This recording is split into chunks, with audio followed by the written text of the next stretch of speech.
When you show up and you have tracked 4 or 5 months of all of your symptoms and your menstrual cycle, if you still have it, and you can show a report and say, and that's precisely how I'm doing, and that's what has happened since our last appointment, it's way more difficult for the doctor to dismiss you. I'm Ann Marie McQueen, journalist and proud 50-ish woman, and we are here looking for the true truth in perimenopause, menopause, midlife, and beyond. Opening our minds to other possibilities is not always easy. Hotflash Inc. You're all woman to me. All right, Ann Marie. I want to thank Kion Aminos for being a gold sponsor of the Hotflash Summit. It was the first one, and it means the world to me that they went on a limb and sponsored it. Kion Aminos is such an interesting product. Like, everyone's out there arguing about creatine, and it's over here giving you 9 essential amino acids in the exact ratio that your body needs to build and repair muscle. Clinical research shows this leucine-rich formula is up to 6 times more effective than whey or food-based protein gram for gram. It's sugar-free, vegan, non-GMO, and very important to me moving forward and choosing brands to work with, third-party tested. When I say I notice a big difference, and in a time of large stress, when I'm drinking this every day, I feel I am sharper and I have more energy. This is a clean, science-backed product. If you want to try it for yourself, go to getkion.com/hotflash for 20% off. That's getkion.com/hotflash for 20% off. Thank you again, Kion. My guest today is Sonja Rincon, a CEO and founder of Meno Tracker. This is an AI-powered menopause app, mostly focusing on the US, and it transforms symptoms into personalized insights and reports. When I started out in Hotflash, I looked at all the trackers, and for a while I thought that maybe I would launch a tracker, but I quickly got sidetracked with content and community and everything else. I found most of the trackers quite lacking, and Sonja has worked with women in perimenopause, and she's going to explain what it is they wanted and how she can use the information you put in to paint a picture of what's actually going on with you. This is born out of her own perimenopause tracking and what she needed to know. And she's going to talk to us all about the problems with other trackers and how she keeps your data safe and what her plans are. And I think you're really going to like hearing from her. She's a very interesting, driven person. And wait till you find out what she and her dog like to do for fun. I hope you enjoyed my interview with Sonja Rincon. I'm very excited to talk to you about the business of Meno tracking. Congratulations on your app. We are already seeing increasing numbers of users, and this is very, very exciting because we're not so long in business yet. But we're really happy that we'll be providing the safest app that you can use to track the symptoms of perimenopause. We're going to get into it. But first of all, you are a lawyer and you were experiencing your own perimenopause problem. So just tell me about that. When was that? How old were you? What was going on? Sure. Yes, I'm a lawyer by training, and I would probably say now retrospectively, at that time I had no idea, of course, what was happening and that perimenopause was a thing at all.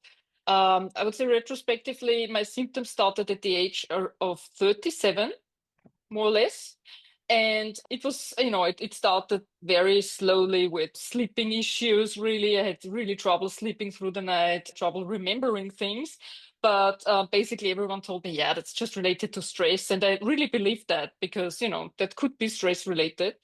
At some point, though, I had a month where I really thought I would really develop some sort of dementia, which was really, really scary. It was really scary.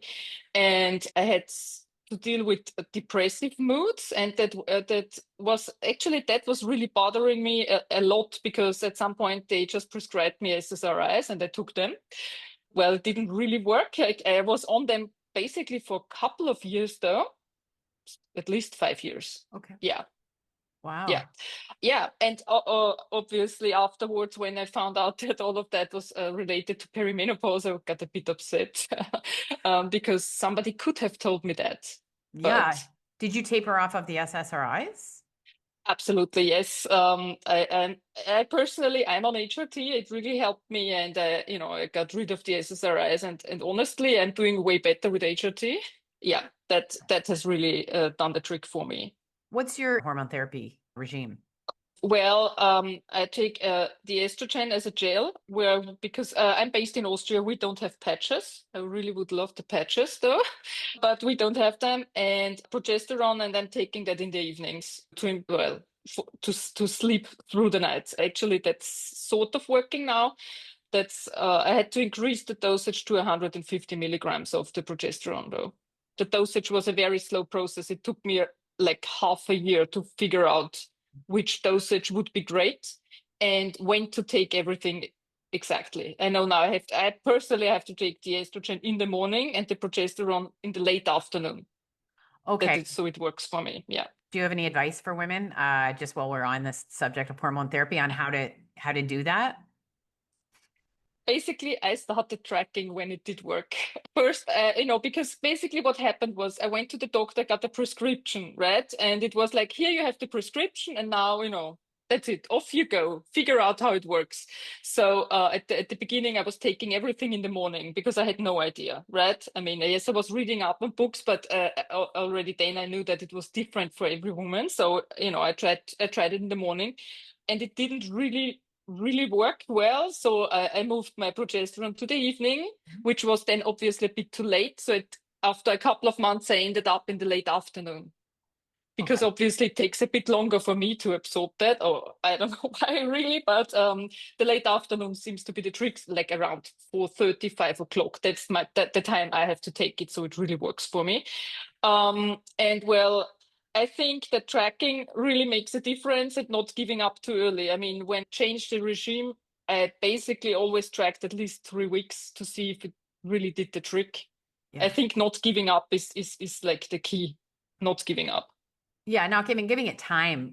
We've interviewed a doctor on the podcast, Dr. Vikram Talalakar, and he said you really have to give it 4 months in his experience to see. And I think we're not, everyone wants everything so fast. And then I also like the idea of tracking. I've been started saying lately that women need to be like the CEO, the scientist, and the journalist of their own health, because there's so many things you have to do, like advocate for yourself in the doctor's office and manage your own health. But the tracking part is really key because so many different variables are happening that how will you actually know? So have you always been a tracker kind of a person?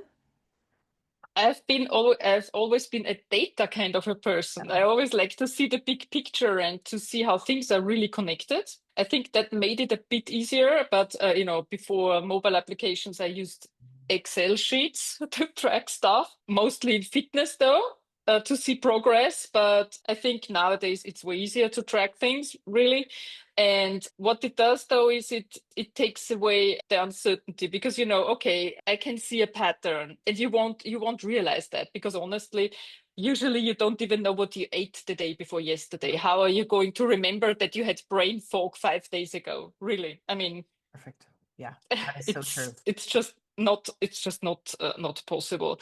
And what it also does, and that's something I really like, is when you have the data, because you said advocate yourself at doctors, yes, and it you have to totally do that, but it's way easier when you show up with data, because it's way more difficult to dismiss you when you show up and you have tracked 4 or 5 months of all of your symptoms and your menstrual cycle if you still have it, and you can show a report and say, and that's precisely how I'm doing, and that's what has happened since our last appointment. It's way more difficult for the doctor to dismiss you, really. That's brilliant. That is brilliant.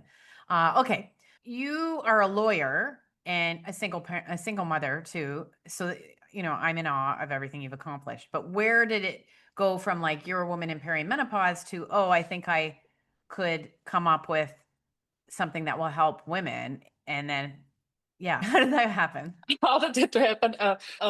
Actually, it happened because one of my very good friends, she didn't get the promotion because her employer basically said, "Well, you look like you're not taking care of yourself, And you know what? She had hot flashes, and she looked like she was just getting out of the sauna most of the day. So, and she didn't know what she had. The employer didn't know what she had. The only thing that the employer was really sure of is that she couldn't have a leading role in the company looking like that. So it was like, I was so upset because at that point I was like, okay, obviously she has symptoms of perimenopause. And I was like, that's in 2025, that can happen? Really? Seriously? These things still happen? That was the tipping point where I was like, okay, I had to deal with so many things. I had to fight for HRT. My friend didn't get the promotion. There has to be something where you can actually, educate yourself, track your symptoms, and that's basically helping you to take better care of yourself because nobody else will do it. Like you said, you have to be the CEO of your own health. Yeah. And that's basically a tool to be, for you to be a good CEO of your health. But that was the tipping point when she didn't get the promotion. I was really upset. And then, yeah. I love that outrage on behalf of your friends. It's such a righteous outrage. So you must have looked at the trackers out there because there are quite a few. Some have come and gone. What did you find lacking and what did you think the market needed?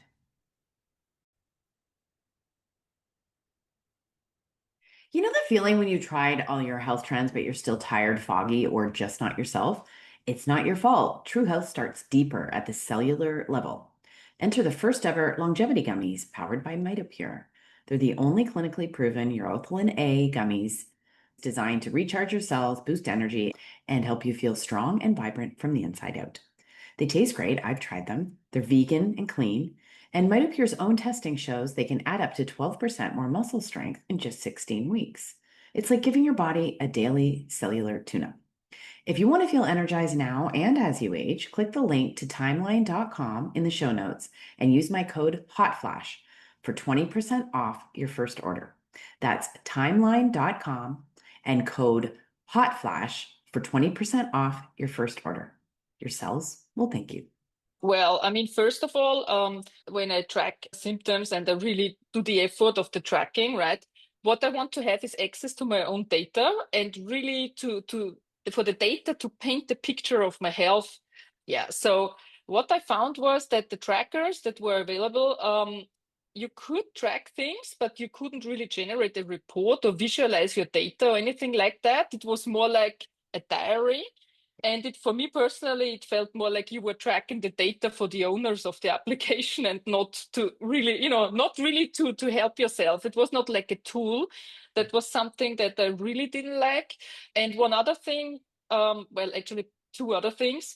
One was that most trackers were only available in English, and we have our application available already in more than 30 languages. Because I think that's sort of important. And in the age of AI, you can use AI for the good, and especially for translations, that's a very easy thing to do. But what was also bothering me was the way how data is handled nowadays. So I really wanted to do something that women could use without the concern of the data being sold. Okay, so you have it in the other languages. I love that. Tell it to me about the data issue and why you wanted to keep it, to make it basically anonymous, which is very rare in this world of apps. Yeah, true. Well, I mean, when you look at applications, I mean, you always have to ask yourself the question, regardless if that's a menopause application or anything else.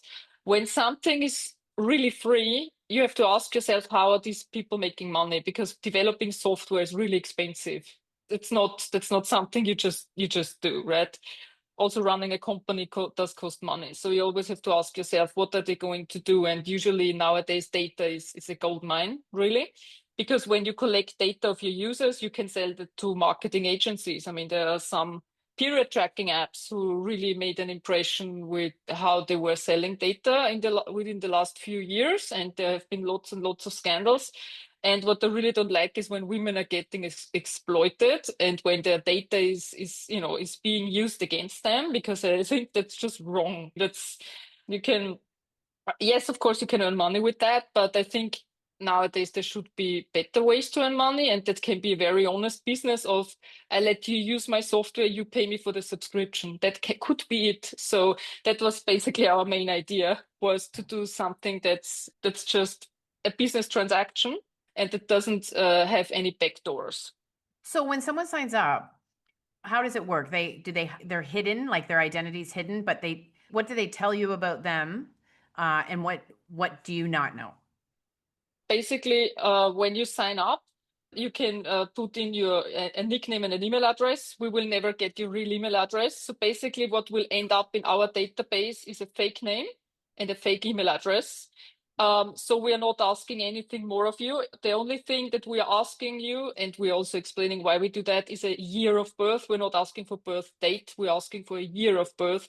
And the only reason we're doing that is because if you consent that we can use your data for research to improve women's health, the year of birth really helps researchers to see what's the relation to symptoms and age and so on. But other than that, we're not asking for any private details. And basically, your real name and your real email address will never end up in our database. They are stored somewhere else that's heavily encrypted. And what else we did is even if there would be a breach, since we need basically two keys to connect the private data to your symptoms, it's very, very difficult. It's like, I would say, just imagine you take the key to your apartment and you fly with the plane around the globe and then you drop it somewhere. Right. That's how easy it would be for somebody to figure out that's your key. Okay. Basically. Okay. Yeah. And you consulted with 200 plus women to put this app together. What did they want? First of all, what did they want was the ease of use was something that was really a big thing. Obviously, the languages, because a lot were complaining that most apps were just in English. They wanted a community, so being able to connect with other women, which we're, by the way, implementing at the moment. It will be released in the next few weeks. And they wanted to be able to really track the symptoms and see patterns and triggers. So that was actually a big thing. And they wanted to, for the application, to provide some sort of a report or else to help them advocate for themselves in the doctor's office. That was a big thing, actually. Yeah, that's huge. And can you have any number of symptoms? Like, I know when I started out in this 5 years ago and I checked out a couple of trackers, I thought these have such a limited number of symptoms. Like, I couldn't track anything more than this limited number of, that was my main beef, was that I couldn't track all my symptoms on them. How did you tackle the symptom issue? We have basically what we're doing is we're collecting user feedback all the time. We have a bit more than 40 symptoms. If you're missing a symptom, we have a feedback that you can give us anytime. And when we see, okay, there is something missing, we add it. We're very much relying on feedback. Okay. So if there is anything missing, we are trying to basically tailor everything to our users because that's how it's supposed to be. And you are going to be able to provide information for research. So what kind of information are you gathering, like about ethnicity and symptoms and health and et cetera? So basically, yes, ethnicity, that's a really good point because most data out there is really biased towards white women. And we think that, there is a lot of room for improvement. Let's put it like that. So we're asking ethnicity, we're asking about your year of birth, about your symptoms, the severity of your symptoms, the menstrual cycle, but also activities, mood. But we are going to make it really easy to track because what you can do is you can connect the application very, very soon with your wearables. So if you're like a person that likes Garmin or Whoop or has, I don't know, whatever tracking device out there that you're already using, you could also use this data. Or, for example, if you're a person that's really taking care of nutrition and you're already tracking your nutrition, let's say you're using MyFitnessPal or something like that, you can also connect that. And what you will be able to see is basically a pattern. You will be able to see maybe a certain food is triggering your migraines, and your migraines are usually in the luteal phase of your menstrual cycle. Could be something. Yeah. So the idea would be to show, to really get as much data as possible to show you a very detailed picture of your health. Okay. So you can take that to your doctor or just improve your quality of life yourself. Okay. And did you still work as a lawyer when you were developing the app? No, okay. I dedicated all of my time doing that. Okay. So you taught yourself programming, no code tools, and AI to, yes. to make this app. How, like that, what a leap. I'm always interested in women in midlife who are shifting and growing, and we have so much experience, and it's like people who want to do something different, and it seems like that's too hard. Like I could never do that. And here you are doing it. So can you just describe for us a little bit how you bridged that gap in your knowledge and did it? Absolutely. Well, basically, I was always really interested in computers. I mean, I grew up with a computer. I still know floppy disks. Well, the big disks, it's like if I would show that to my daughter, she wouldn't know what that is. She's 15. So, well, I grew up with all of that, so I was never really afraid to use it. And actually, that sort of never left me. It was I always liked all of the developments, and I'm really very much into all tech stuff that is new and new software but also hardware, of course, but I like to try new things. And it was at the very beginning of AI that I was totally into that. And I just basically used all of the tools. I was watching, like YouTube videos, and I did courses, and I was in lots of forums, and then I tried to build stuff myself. Basically, it was like a trial and error thing, but it was really fun though. And seeing the development, like every month there were at least 2 or 3 new things to try. I mean, I really love that, and I really think that whatever it is you want to do, you can totally do that. It's never too late to do anything. I mean, if you have a passion for something, you should pursue it, really, because you will regret that. Usually you only regret things you don't do. So I really spent a lot of time like getting to know all of those things, but I really have to say that the application as we have it now, it's not based on the self-taught things. I have developers doing that now, Of right? course, But yeah. yeah, because that would have been beyond the scope, really. But yeah, I mean, I was always into those things, and I still do courses whenever I have time. Whenever I'm interested in something, I just start it and see if it is for me. I mean, if it's not for you, you can always stop and say, okay, move on, do something else. I thought that was really cool, but now that I'm in it, I don't like it as much. Well, that can also happen. Yeah. But that's fine. Yeah, but you You know. also, as a founder, like you're not going to be able to be bamboozled by a developer because I find when you're dealing with people who knew how to do something the average person doesn't know how to do. I've faced this in my journalism career, a designer or a photographer, a photo, like whoever it is that has something that you don't know how to do it. I find that can make the relationship more complicated. But if like the basics, so you're just going to be able to feel so much more comfortable about the work that they do, I would think. Is that sort of, Yeah, yeah. absolutely. I mean, especially at the beginning, and when you start business relationships and you're like in the networking process and so on, and people see, oh, a startup, maybe I can sell them something. It's like, and it still happens, right? It's like people try to sell you a service or to tell you how good they are, but if you have some sort of knowledge and you can say, okay, that doesn't seem right, at least you get a way better gut feeling. And I mean, you can still ask somebody who is really an expert to validate what that your feeling is right and there's something wonky about that. But yeah, definitely helps. I mean, Yeah. it always helps to know stuff. Yeah, Definitely. yeah. It always helps to know a little bit about, at least a little Oh bit yeah. about what it is you're buying and paying for, I think, the service you're buying and paying for. So it's in 30 plus languages. And this is so lovely because I sometimes feel that the West or the Western world thinks that only women who speak English go through menopause. So I know that there are apps and products out there, but not that many. So what was the challenges of translating it? What was involved there? Well, I mean, the challenge is actually first, since we're based in Austria, we started with the languages that our government is providing people with knowledge, and that were already 13 languages actually. So in the healthcare sector. So well, I mean, basically deciding which languages we're going to provide, and then to translate the whole layout.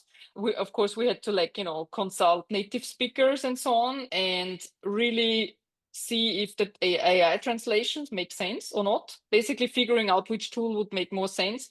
But it wasn't that difficult, honestly, and we will really start to add languages to everything. Okay. Did you find the AI translation was pretty good? Like, did you get someone who spoke the language to check it out? And was it pretty? Yeah, It was pretty decent. What's really funny though is, I mean, my native language is German. Translation is in German. They really do suck still. It's really bad. I feel like every other language is way better. Yeah, we were even surprised that the Japanese version was really good. Hmm. So yeah, it seems like it's at least on a level where you can have no issues understanding what you're supposed to do or what you could do, which is fine. But I think the quality of all of those services will improve over time. Okay. Yeah. Okay, so since you're based in Austria and can you sort of give me a flavor? It seems like the menopause conversation happens in England and the US, Like I just kind of wondering what's going on. Obviously you can't report on everything, but what's it like from where you're sitting? First of all, I have to say that our main market is the United Kingdom and it's North America. Yeah, I mean, that's definitely where everything is happening at the moment and where most of awareness is at home, basically. Here in the middle of Europe, I mean, I can see the topic is sort of reaching the public, but it's a very slow process, really. Okay. I mean, we had huge issues getting funding for the company because nobody understood what we were doing. Okay. So just Talking about menopause. and in some of the other languages and other parts of the world, what's going on there? What's the uptake? And are you having advertising targeting? How are you getting the word out? Yeah, we do have advertising, but mostly what I'm doing is I'm looking for strategic cooperations because it makes more sense, and also community work. Because what I really want to do is, since perimenopause or menopause, is, I mean, 100% of women have to go through it. There is no way around it. I mean, you can have it, easier or harder, but you have to go through it. So what my goal really is now is, in our experts pool that I'm building at the moment, is to have doctors from all kinds of communities with various ethnicities telling us, what we could improve or specific topics that might be even more interesting for their own communities. So basically I'm doing now is outreach, and I'm trying to onboard as many different women as possible, because very soon we will have a community feature that where women will be able to basically educate themselves, but also get in touch with other women with a similar experience so they can exchange thoughts and so on. And we will basically give channels to, for example, experts of endometriosis, osteoporosis, everything. We have a very holistic approach to the topic because pretty much everything is really related to it, sort of. So yeah, we're trying to, that's basically how we're doing that, is like spreading the word with community work. But yes, of course, also targeted advertisement, but that's not the biggest part. Okay. And to wrap up, you're a Harley Davidson enthusiast and you travel on your motorcycle around Europe with your French bulldog. That's awesome. That's true. That's Yes. amazing. Yes. So if I was driving down the road, down the highway, I might pull up behind you. And what's your dog's name? Roxy. Roxy. Is Roxy, where is Roxy positioned on the motorcycle? She's behind me. Okay. So yeah, But she on the has her motor, own so she's seat. behind you. Is she strapped in or she's in a little seat? Yes, she has her like little seat that's connected to the motorcycle Okay. itself. So this is very safe. And she has this little seat belt, but she really enjoys it actually. She really enjoys riding the bike. It's, Well, I wish I we could have see that. everything. But I Maybe, maybe at some that point. would make my day. I saw a guy with a dog on the back of a motorcycle in a small village in Turkey, and I still think about it and smile. It was my favorite thing. Like, it's just the best thing I saw. So it's not something you see every day. And I think that's really cool. It's important to have a passion, and that's really fun. That's really cool. Where do you want to take this company? What's your dream vision? Well, my dream vision would be to basically reach women around the world and to help them find out what perimenopause is before it hits them. Really would be the dream. But I would really love for Europe to pick up the pace on tracking and educating women, because we're really far behind. That's, yeah, Okay. that's a bit sad for me personally. How many users do you have and how much are you charging? Well, now we have a couple of thousand of users because we're in the very early stages. At the moment, we're not charging anything. We might start in the first quarter of 2026. It will be $2. Okay. So All right. a month, which is very affordable. Okay. But the education is free and it Okay. will stay free. Yeah. Okay. So there'll always you be a could free sign part. up. Yeah. There will be. Yeah. Okay. Well, listen, I can't thank you enough for explaining this. I think you've built a really cool product here. I love the idea that you can get data and paint a picture of your symptoms. I think this is very, very helpful. So I hope we stay in touch. I'm happy to connect, and I hope I see you and your dog on your motorcycle. Thank you for having me. It was so interesting. Oh, It was good. really lovely talking to you. Hotflash Inc. was created and is hosted by Ann Marie McQueen, produced and edited by Sonja Mack. The information contained in this podcast is intended for informational purposes only and is not intended for the purpose of diagnosing, treating, curing, or preventing any disease. Before using any products referenced on the podcast, consult with your healthcare provider, read all labels, and heed all directions and cautions that accompany the products. Information received through the podcast should not be used in place of a consultation or advice from a healthcare provider. If you suspect you have a medical problem, i.e. menopause or anything else, or any healthcare questions, please promptly see your healthcare provider. This podcast, including Ann Marie McQueen and any producers or editors, disclaim any responsibility from any possible adverse effects from the use of any information contained herein. Opinions of guests on this podcast are their own, and the podcast does not endorse or accept responsibility for statements made by guests. This podcast does not make any representations or warranties about a guest's qualifications or credibility. This podcast may contain paid endorsements and advertisements for products or services. Individuals on this podcast may have direct or indirect financial interest in products or services referred to herein. This podcast is owned by Hotflash Inc. Media.